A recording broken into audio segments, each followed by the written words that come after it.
Murad minta HIPMI bantu dorong pertumbuhan ekonomi Maluku. Himpunan Pengusaha Muda Indonesia atau HIPMI Maluku diminta membuat program kerja yang mampu mendorong pertumbuhan ekonomi. Hal tersebut disampaikan Gubernur Maluku Murad Ismail dalam keterangan tertulis yang dibacakan PLH Sekretaris Daerah Saat Lile. Murad menilai selama ini HIPMI telah banyak mendukung proses pembangunan di Maluku. Selain itu, HIPMI juga diharapkan dapat menciptakan iklim lapangan kerja yang sehat dan berdaya saing tinggi. Terlebih ke depannya banyak proyek strategis nasional yang akan dibangun di negeri raja-raja ini seperti Blok Masela, New Ambon Port hingga Lumbung Ikan atau LING. Dia melanjutkan kehadiran jiwa muda dalam tubuh HIPMI membuat mereka menjadi pilar utama pembangunan di tanah Maluku. Sehingga ke depannya bisa mengurangi angka pengangguran dan kemiskinan yang berdampak pada kesejahteraan masyarakat.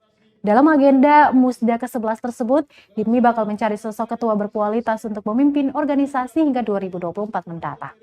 12 November 2000. Mudah-mudahan juga banyak yang bisa digolkan untuk investasi melalui Bank Eka maupun kewirausahaan serta pilar utama dan lokomotif pembangunan perekonomian daerah, terutama dalam menciptakan peluang usaha dan membuka lapangan pekerjaan bagi masyarakat.